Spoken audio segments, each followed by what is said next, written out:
Hello, friends. We are here to present another audiobook for you. This is Amadeo Bordiga's Seize Power or Seize the Factory, first published in Il Soviet, 22nd February 1920, within Volume 3, Number 7, then archived on the Marxist Internet Archive circa 2004, and is now presented by the Solar Collective for Library of the Communist Left in 2025.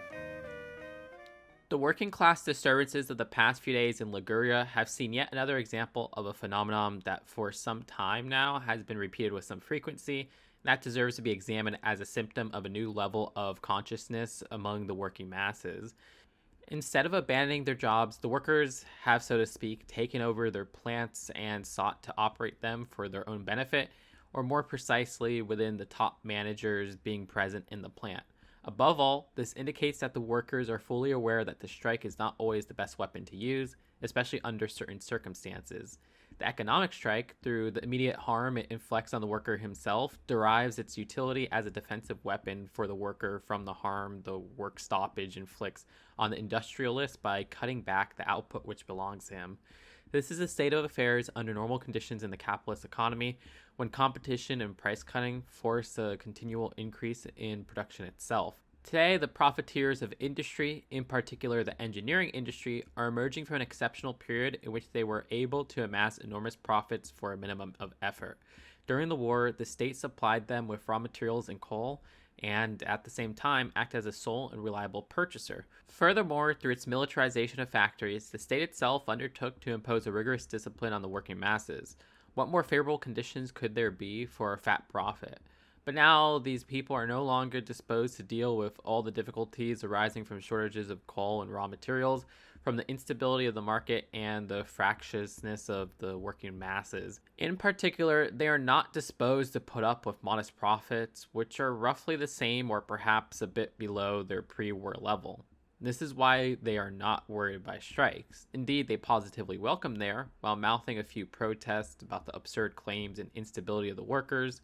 The workers have understood this, and through their action of taking over the factory and carrying on working instead of striking, they are making it clear that it is not that they have no wish to work, but that they have no wish to work the way the bosses tell them to. They no longer want to be exploited and work for the benefit of the bosses.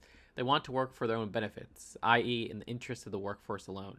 This new consciousness that is emerging more clearly every day should be held in the highest regard. However, we would not want it to be led astray by vain illusions.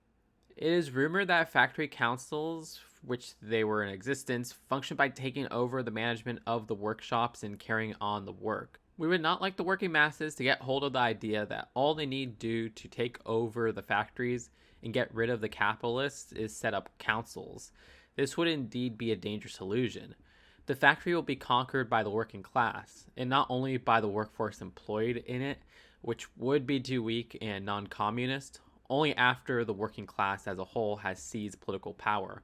Unless it has done so, the royal guards, military police, etc., in other words, the mechanism of force and oppression that the bourgeoisie has at its disposal, its political power apparatus, will see to it all illusions are dispelled.